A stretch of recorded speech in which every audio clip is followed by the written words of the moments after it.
What is DirectX 12 Ultimate on Windows 10 PCs and Xbox? In 2018, Nvidia rolled out its RTX graphics cards, which rocked some killer features for gaming, including ray tracing and mesh shaders. However, Microsoft needed a standard that supported these features on more than just Nvidia hardware, and it's here. Called DirectX 12 Ultimate. It arrived on Windows 10 PCs with the May 2020 update. The new version of DirectX mostly collects existing technology under one banner and standardizes it for PC gaming and Xbox, which is good news for gamers. Some of the coolest new graphics technologies, like real-time ray tracing, are mostly on Nvidia graphics cards. When enabled in games, this feature drastically improves visual quality by making light behave much closer to how it does in reality. Future RDNA 2-based AMD graphics cards, as well as the Xbox Series 10, will also support DX12 Ultimate. Let's take a look at the highlights of the new API and see what's new, and why it matters. Ray tracing is the exciting new thing in video game graphics. Microsoft calls its version DirectX Ray Tracing, DXR.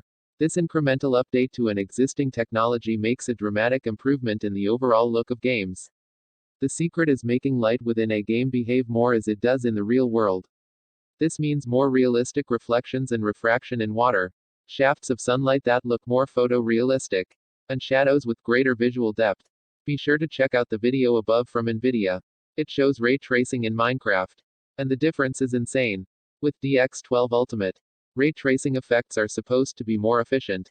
There will also be an option that gives game developers more control over ray tracing, rather than leaving it up to the system. Variable rate shading is another feature that was already in DX12. Shaders tell the system what each pixel's coloring, brightness, and contrast should be. That process can be computationally expensive. However, which is where variable rate shading comes in. It shades the important parts of a gaming scene at full resolution, while the less important objects use less GPU power for shading. Imagine driving a car down the road in Forza Horizon or another racing game. For example, it's important that you see the car in front of you in full detail. But that tree or fence whipping by doesn't need the same treatment. Developer-made algorithms identify pixels that the player can't easily see and pixels that infrequently change or update, and use VRS to reduce the rate at which they are rendered, shaded. For example, black pixels in a shadow look no different when the shading rate is reduced.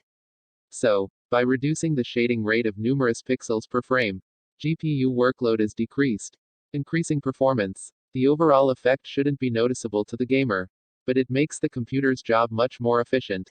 Improved efficiency promises even better visuals and a faster gaming performance. Overall, similar to variable rate shading, mesh shaders also help the system work more efficiently. This feature allows game developers to create highly detailed worlds without overloading the CPU. As Nvidia explains in this video, it determines what needs to be in a scene, and how much detail it needs, the level of detail, or LOD. Primary objects will have finer detail, which basically means they'll have more triangles in their makeup. For those who are unaware, triangles are the base unit of 3D graphics. Objects that are farther away are drawn with fewer triangles, as they require less detail. Nearly everything you see on screen is a set of tiny triangles clustered together to create a recognizable figure or object. Check out Nvidia's Asteroids Mesh Shaders demo video above to get a sense of what it looks like. This video uses objects with 10 different levels of detail, from objects that are right in front of you, to low-level asteroids off in the distance. This is an ideal technique in a scene with tons of random objects. Like the asteroid belt in the video above, the overall result should be that graphics cards can maintain a higher frame rate without sacrificing noticeable detail, as fewer triangles are being drawn at any given time. Finally, we get to sampler feedback. Again, this is all about rendering game scenes more efficiently. We can more efficiently shade objects that don't change from frame to frame, Nvidia explained, and reuse the object's colors as calculated in previous frames. Sampler feedback is also about improving how a game loads in its textures, the surface details on video game objects. The idea is the computer can make more intelligent decisions about texturing to render larger, more detailed textures, while using less video memory. This also helps avoid issues like stuttering. DX12 Ultimate's features promise to make games more visually stunning and more efficient at using computer resources. Like all features, however, It's up to game developers to implement them. Mesh shading, for example, has been supported by Nvidia since late 2018, but hasn't really been used. Perhaps now that it's part of DX12 Ultimate, it will become more common. Hardware also has to support these features. Microsoft said it will label its new hardware as compatible with DX12 Ultimate. That might mean yet another sticker on a PC's box or case, as well as in general advertising on store shelves. On consoles, the Xbox Series 10 logo will stand in for the DX12 Ultimate symbol. If you see either the DX12 Ultimate or Xbox Series 10 logo, that hardware supports the new graphics API. DirectX 12 Ultimate is rolling out to Windows 10 PCs now as part of the version 2004 feature released in late May 2020, also known as the May 2020 update.